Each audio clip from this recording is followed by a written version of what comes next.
जोपर्यंत मराठ्यांना ओबीसी मधून आरक्षण मिळत नाही तोपर्यंत निवडणूक घेऊ नका। जरांगेंची केंद्रीय निवडणूक आयोगाला विनंती। तर निवडणुका घेतल्या तर प्रचाराच्या गाड्या ताब्यात घ्या, जरांगेंचा आक्षेपार्ह आवाहन।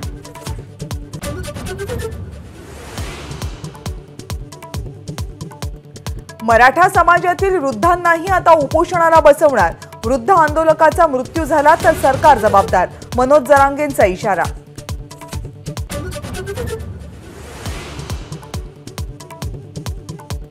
जरांगेंचे माजी सहकारी अजय महाराज बारसकरांची जरांगेंवर सडकून टीका।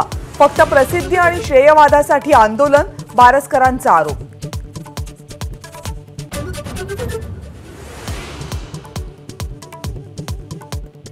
अजय महाराज बारसकर सरकारचा ट्रॅप चालवतायत, सरकारला हे खूप महागात पडेल, मनोज जरांगेंचा पलटवार।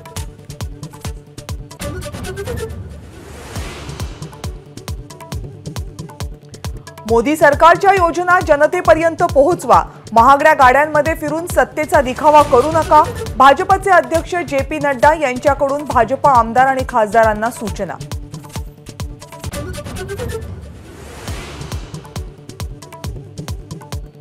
राष्ट्रवादी काँग्रेस आमदार अपात्रते प्रकरणी हायकोर्टात सुनावणी। शरद पवार गटाला हायकोर्टाची नोटीस। 11 मार्च पर्यंत भूमिका स्पष्ट करण्याचे निर्देश। 14 मार्च पर्यंत सुनावणी तहकूब।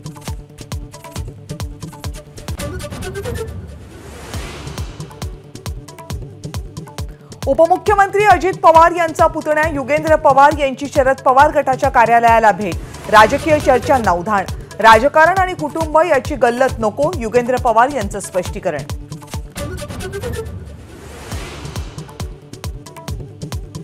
काँग्रेसचे 7 आणि शरद पवार गटाचे 5 आमदार अजित पवारांच्या संपर्कात। अमोल मिटकरींचा मोठा दावा।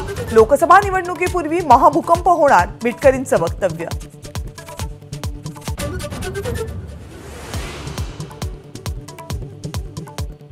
कल्याण रेल्वे स्थानकातून 54 डिटोनेटर्स जप्त। सरकत्या जिन्याखाली ठेवलेली स्फोटकं बॉम्बशोधक पथकानं घेतली ताब्यात।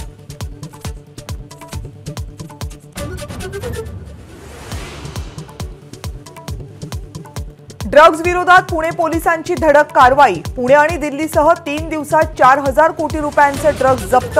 पुण्याच्या इतिहासातली आजपर्यंतची सगळ्यात मोठी कारवाई असल्याचा पुणे पोलिसांचा दावा।